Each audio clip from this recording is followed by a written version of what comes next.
This is Hidden Killers with Tony Bruschi. This is a case and one of the most disturbing examples of power, manipulation, and cover-up that we have seen in a long time. We're talking about Sandra Birchmore, a young woman who for years was groomed and abused by a police officer, I should say possibly more than one, in Stoughton, Massachusetts. Okay, let's just say it was more than one, without a doubt.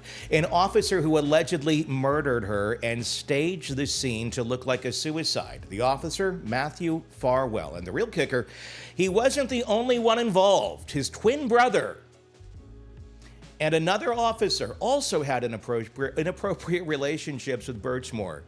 And as you dig deeper, the more it starts to look like a whole system was working to protect its own. And for a while, it worked. Birchmore's death was ruled a suicide.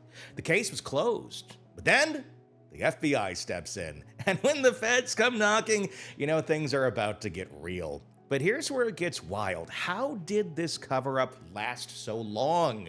How do you fake a suicide and get away with it, at least for a few years?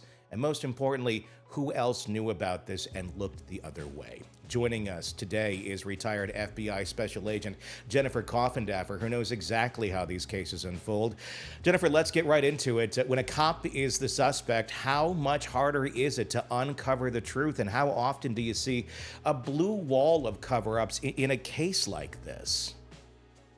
Well, first of all, Tony, in this particular case, of course, he slinked in and slinked out of the crime scene, and you had individuals that I don't think did a decent job at all, really understanding and combing through that crime scene and properly collecting the evidence.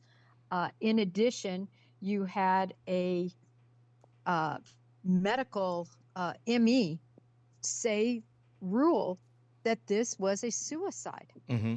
So whenever you have, let's start with that. Whenever you have an ME, and by the way, investigators find this out right away. In the last case I had that involved a murder, potential murder, I should say, I think it was a murder.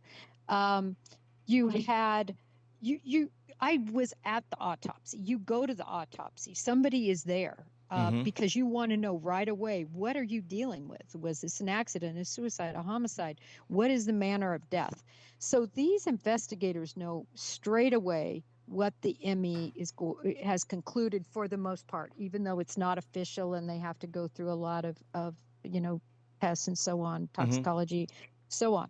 So when you have a situation that is ruled a suicide, it's very difficult for you then to say you have a homicide. Take the Karen Reed case as an example. In that case, they made no strong decision, that ME, on what exactly it was, whether it was a homicide or accidental, or they just did a terrible job with making a strong pronouncement. And I think they pronounced it undetermined. And of course, that's been a big deal, right? Because Proctor was angry about that and said, come on, you got to, make a decision one way or the other. And this whole thing stinks of homicide. That's how he felt about it.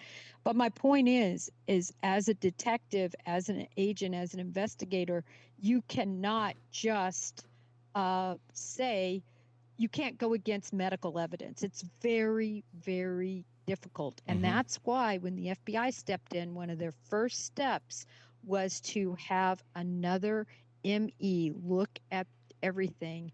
And they said, no way, this is a homicide. And that's where it gets to the disturbing level of, you start to feel that this is a cover-up, that it goes just beyond Farwell. Obviously, you had his twin brother who was involved with her. You have the school resource officer who had been involved with her. And God knows who else, quite honestly, at this point. I know nobody else has been accused, but at this point, anything would surprise me. And then this person that everybody is yeah, involved with, to put it nicely, dies like right there, right when Farwell is around, and everybody's just like, oh, what, suicide, totally suicide. You have to assume, especially if you look at the case and you've seen suicides before and you've seen homicides before, it's not like one person is showing up and Matthew Farwell's the only one there with his notepad going, yep, it's a suicide, coroner, take the body, I will do the official judgment on how she died, and case closed, we're good. There's other people in there doing those roles. How did everyone miss that? Well, that's a great question, and I can't wait for the FBI to get to the bottom of it, because I always say this: incompetence mimics corruption. Yeah. So, so often, the public wants to jump to the conclusion everybody's corrupt. Everybody who was involved is corrupt. And actually, in this case, I think it might be leaning toward huge concern about others being involved. Yeah. But you have a stage scene and you have a police officer who's done it.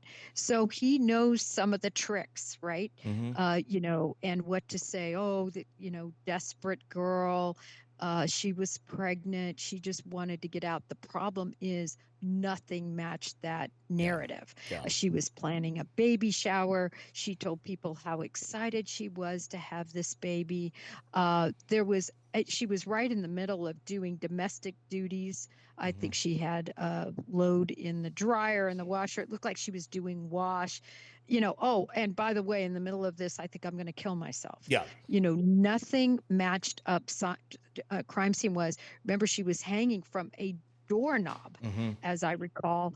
And again, the physics of all of that, none of it matched up when you looked at the evidence. How often do people hang themselves from doorknobs? I mean, that, like, I'm looking at my doorknob, like, I don't even know how I could do that, quite honestly. I mean, you'd have to, like, you'd have to, like, really almost strangle yourself. That wouldn't be a hanging at that point. Yeah, it's there. That crime scene screamed of a homicide. Several of us said that well in advance of any charges, well in advance. Everyone that looked at the Sandra Birchmore case said, no way. Look at the footage of Farwell sneaking out with a mask on. The whole thing was absolutely obvious, I think, to many, that this was nefarious, that this was quite likely a homicide. And but it took, again, a medical examiner going through the evidence medically and saying, yes, this is not a suicide. Want more on this case and others? Then press subscribe now and don't miss a moment of true crime coverage from Tony Bruschi and the Hidden Killers podcast.